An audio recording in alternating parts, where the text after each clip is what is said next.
নমস্কার, আমি অন্বেষা আবার চলে এসেছি একটা নতুন ব্লগ নিয়ে আমার এই ছোট্ট চ্যানেলে। গুড মর্নিং, ঘড়িতে বাজে এখন 9টা। এই মাত্র ঘুম থেকে উঠলাম।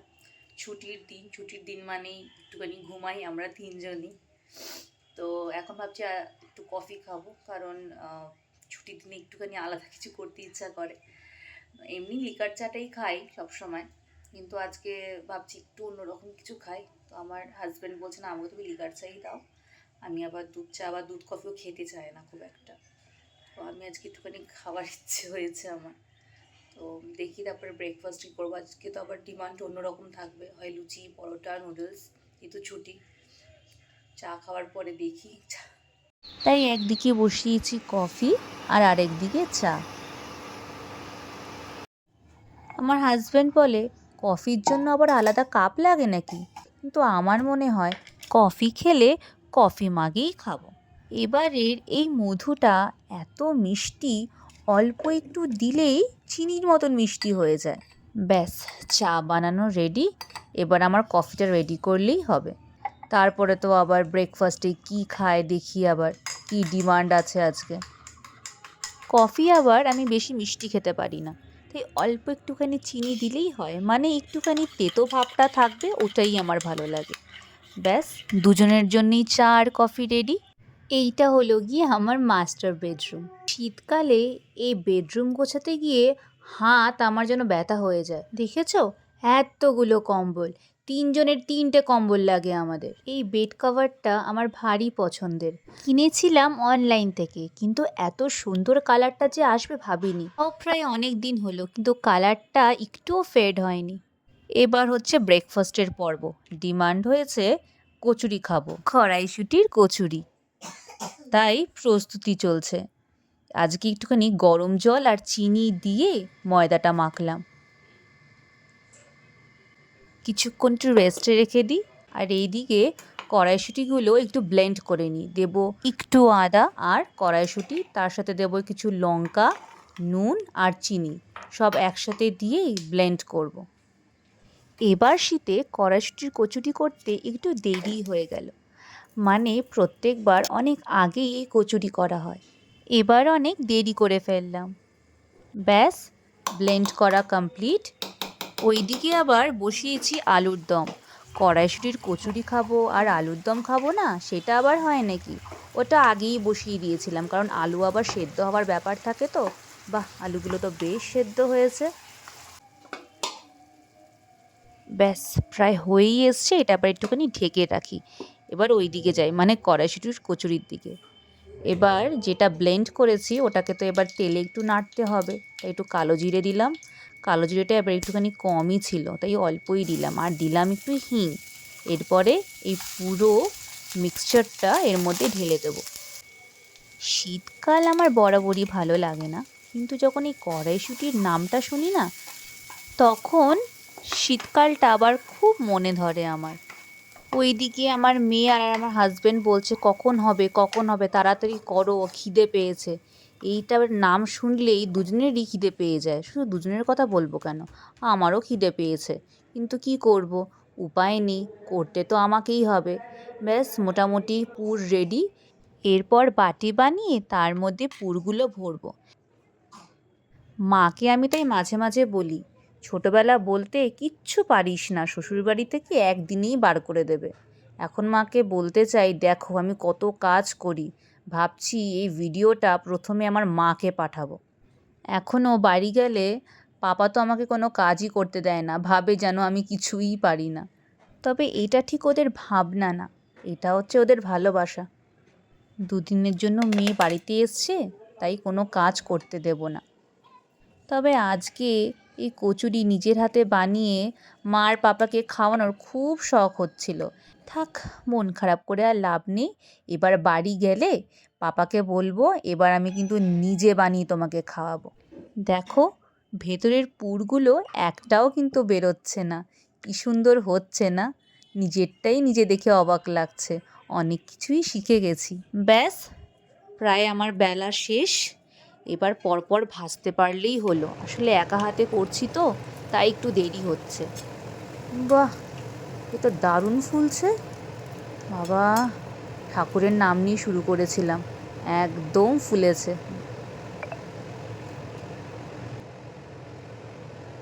পুরি বাবা, এ তো পুরো বেলুন, তেলের মধ্যে বেলুন ভাজছি।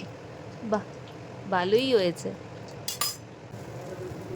না, এটা মনে হচ্ছে ফুলবে না, একটু জায়গা ফেটে গেছে। ও ঠিক আছে, যাক আজকে প্রত্যেকটাই বেশ ফুলকো ফুলকো হয়েছে। কচুরি ভাজা প্রায় শেষ।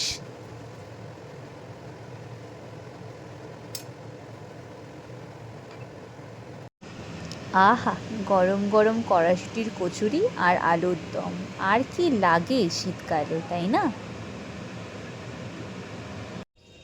কে বানিয়েছে এটা? কিভাবে বানালি? এই যেখান থেকে খোলাও যাবে, আবার দেখি ক্লিপটা, দেখি কোন ক্লিপটা, দেখি এই ক্লিপটার থেকে এটা খুলেছি, সেই পেছনের এটা। তারপর তারপর ক্লে দিয়ে বানিয়ে বানিয়ে স্টারটাও বানিয়েছে, এইটাও বানিয়েছি, দিয়ে পেছনে পেস্ট করে দিয়েছি। বাহ, মাথায় পর দেখি। আমার মেয়ে এই ক্লে দিয়ে জিনিস বানাতে খুব পছন্দ করে, তাই মাঝে মাঝেই এইসব বানিয়ে এসে আমাকে দেখায়। আজকে ছুটির দিন আর ওকে কে পায়। সামনে তবে বেশ ভালো ভালো জিনিস বানায়। আজকে একটা ক্লিপ বানিয়েছে ক্লে দিয়ে, কোথার থেকে একটা ক্লিপ পেয়েছে, তার পেছনটা খুলে তার উপরে আবার এই ক্লে দিয়ে এই ক্লিপটা বানিয়ে, ভারী ভালোও লাগছে না দেখতে। গ্রিন কালারটা হারিয়ে গেছে বলে ইয়েলো আর ব্লু দিয়ে গ্রিন কালার বানিয়েছি। বাবা, ভেরি গুড। এই তো দেখি, বুঝতে পেরেছ? ইয়েলো আর কি দিয়ে? ব্লু দিয়ে গ্রিন বানিয়েছে। Very good. এই তো এইসবই করে বেড়ায় যখন সময় পায়। যাক, একটু ক্রিয়েটিভ হওয়া ভালো। এখন আবার ইচ্ছে হচ্ছে কড়াইশুঁটি ছাড়াবে, সে কিছুতেই শুনলো না। আমি বললাম দরকার নেই তোর ছাড়ানোর, শুধু শুধু নষ্ট করবি। বলছে না না, তুমি দেখো না, তোমার থেকে আমি ভালো কড়াইশুঁটি ছাড়াতে পারি। এই যে এতগুলো অলরেডি ছাড়ানো হয়ে গেছে। এই যে এখানে রেখেছে হচ্ছে খোসাগুলো, একটা বাটি নিয়েছে আবার। আর এই টিফিন বক্সটা আমাকে বললে আমাকে একটু দাও তো, আমার একটুখানি দরকার আছে। তো দেখছি এখানে আবার কড়াইশুঁটিগুলো রাখছে আর ওখানে হচ্ছে খোসাগুলোকে রাখছে।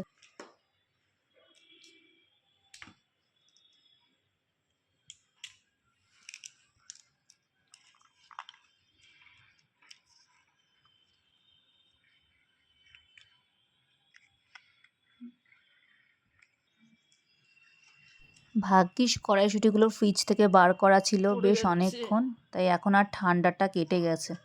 না হলে এই কড়াইশুঁটি হাতে ধরলেই কাশি শুরু হয়ে যেত আবার। থাক, কিছু একটা কাজ নিয়ে তো থাকবে, না হলে কিছু না কিছু একটা দুষ্টুমি করে বেড়াবে। তবে কোনো কিছু একটা কাজ দিলে ও খুব পরিপাটিভাবে করে। অনেক সময় পুজো করতে যায় আমার সাথে, আবার বিছানাটাও গুছিয়ে দেয়। যেটাই করে না কেন খুব ক্লিন করেই করে ও। যখন নিজে থেকে করতে চায় তখন আমি আর না বলি না, করুক না একটু। আজকে স্নানটা একটু আগেই সেরে নিলাম। অনেক সময় দুপুরে রান্না করে তারপরে স্নান করতে যাই, আজকে স্নানটা দুপুরে রান্না করার আগেই করে নিলাম। ঠাকুরকে পুজোও দেব, তারপরে ভাবছি রান্নাটা এসে বসাবো। আজকে মাথায় আবার একটু শ্যাম্পু দিতে হয়েছে। শীতকালে চুলটা এত ড্রাই হয়ে যায়, সপ্তাহে আমাকে 2 দিন শ্যাম্পু দিতেই হয়, না হলে চুলটা এত রাফ হয়ে যায় কি বলবো। শুধু চুল কেন, আমার স্কিনও প্রচণ্ড পরিমাণে ড্রাই হয়ে যায়, যেন সারাক্ষণ মনে হয় ক্রিম মেখে থাকে। সেদিন সোশ্যাল মিডিয়ায় দেখছিলাম একজন বলছে সিঁদুর পরার সময় একটা মন্ত্র বলতে হয়। তো সেই মন্ত্র তো আমি আর মুখস্থ করতে পারলাম না, তবে বেশ ভালো লাগলো যে সিঁদুর পরার সময়ও যে মন্ত্র পড়ে সিঁদুর পরতে হয়, এটা আসলে আমি কোনোদিন শুনিনি। অনেকেই তোমরা হয়তো শুনে থাকবে। স্কিনের যে খুব আমি যত্ন নিই তা না, তবে শীতকালে স্কিনটা এতটাই ড্রাই হয়ে যায়, লিপসটাও এত ড্রাই হয়ে যায় যে বাধ্য হয়ে আমাকে কিছু না কিছু মাখতেই হয়। আমার মেয়েরও স্নান হয়ে গেছে, ও এসেছে একটু ঠাকুরকে নমস্কার করতে। মাঝে মাঝে ও পুজো করে, সেই ভিডিওটাও তোমাদের একদিন দেখাবো। দুপুরে আবার করব একটু ফ্রাইড রাইস আর চিকেনই করতাম, তারপরে ভাবলাম অনেক সবজি জমে রয়েছে, এই গাজর, মটরশুঁটি, ক্যাপসিকাম, তো ভাবলাম যে তাহলে আজকে একটু ফ্রাইড রাইসই করে নিই।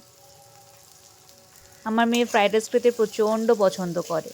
তো আজকে যেহেতু ছুটি, বললো মাম্মা ফ্রাইড রাইস খাবো। ঠিক আছে, ছুটি যখন, তোমার ডিমান্ড তো ফুলফিল করতেই হবে। তাই সবজিটা একটুখানি ভেজে নিয়ে অল্প একটুখানি আদা কুচি, আর তার আগে দিয়েছিলাম একটু ফোড়ন, মানে গোটা গরম মশলা ফোড়ন দিয়ে আদাটা একটু ভাজা ভাজা করেই তার মধ্যে সবজিটা দিয়ে দিলাম।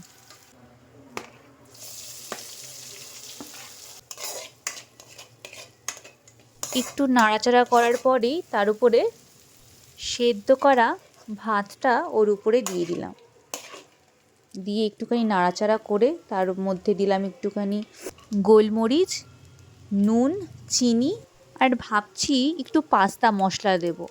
অনেক সময় ওই মশলাটা দিলে না বেশ গন্ধটা ভালো আসে। অনেক সময় ভাত একটু বেশি সেদ্ধ হয়ে গেলে একটু চিনি ছড়িয়ে দিই, তবে আজকে আর দিতে হয়নি প্রথমে, আজকে কিছুক্ষণ পরই চিনিটা মেশালাম। চালটা আজকে খুব সুন্দর সেদ্ধ হয়েছে। এই যে পাস্তা মশলা, এটা আমি মাঝে মাঝে দিই, বেশ ভালোই লাগে কিন্তু গন্ধটা। অল্পই দিই যদিও। আর দিলাম একটুখানি ঘি।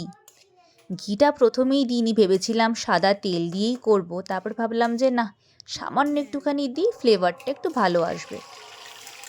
ফ্রাইড রাইসের মধ্যে দেবো একটা ডিম, অনেক সময় দুটোও দিই, তবে আজকে একটাই দেবো। তো একটু ভালো করে একটু লাল লাল করে ভেজে নিয়ে ফ্রাইড রাইসের মধ্যে দিয়ে দিই।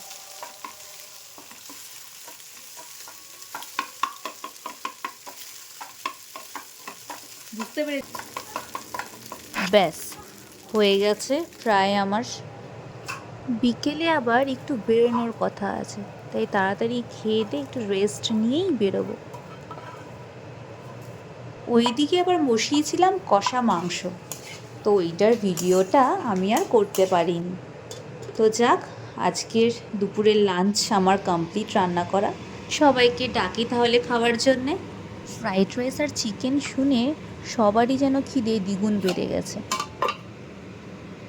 ফ্রাইড রাইসের গন্ধটা দারুণ বেরিয়েছে, এবার খেতে কীরকম হবে কে জানে। এখন সন্ধ্যে 7টা, আমরা এখন মলে। তো মেয়ের কিছু শীতের জ্যাকেট কিনবো ভেবেছি। ও বাবা, এখানে আবার সেল লেখা রয়েছে, দেখি দেখি তাহলে উপরে গিয়ে। এই যে আমার মেয়ে জ্যাকেট ট্রাই করছে, আমাকে আবার ট্রায়াল রুমে ঢুকতে দিচ্ছে না। আগের দিন একটা জ্যাকেট কিনলাম, তো ভেবেছিলাম আর একটা কিনবো, তো আর পছন্দ হয়নি। তো এই ট্রেন্ডসের কিড সেকশনটা বেশ ভালো ভালো জ্যাকেট পাওয়া যাচ্ছে। তো এখানে একটা এই হ্যালো কিটির একটা আঁকা একটা জ্যাকেট পেলাম, আর আরেকটা হোয়াইট কালারের জ্যাকেট পছন্দ হয়েছে। এবার দেখি কোনটা নেয়, কোনটা পছন্দ হয় এনার। আবার কি নাচ নতুন জ্যাকেট পরে। এখানে কিডস আর ওমেন দুজনেই ট্রায়াল করতে পারবে। মেন্সেরটা আবার নিচে, এই যে হোয়াইট কালারের জ্যাকেটটা, এটা আমার একটু পছন্দ হয়েছে। আসলে আমার একটু সাদা রঙটা একটু বেশিই পছন্দ, কিন্তু ময়লাটাও হয় খুব তাড়াতাড়ি। কিন্তু আবার এটা ছেড়ে অন্যটা আবার নিতেও ইচ্ছা করছে না। দেখি আবার কি বলে, কোনটা পছন্দ। সবসময় আবার আমার পছন্দতে তো আবার হবে না, ওর পছন্দতে নিতে হবে। এখন মনে হচ্ছে এইটাই ভারী পছন্দ হয়েছে, এইটাই মনে হচ্ছে নেবে।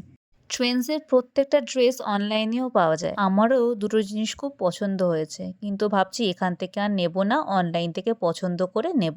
ওখানে কালার অপশানটাও আবার পাবো অনেকগুলো। আজকের ভিডিওটা তাহলে এই পর্যন্তই। দেখা হবে আর একটা নতুন ভিডিওতে।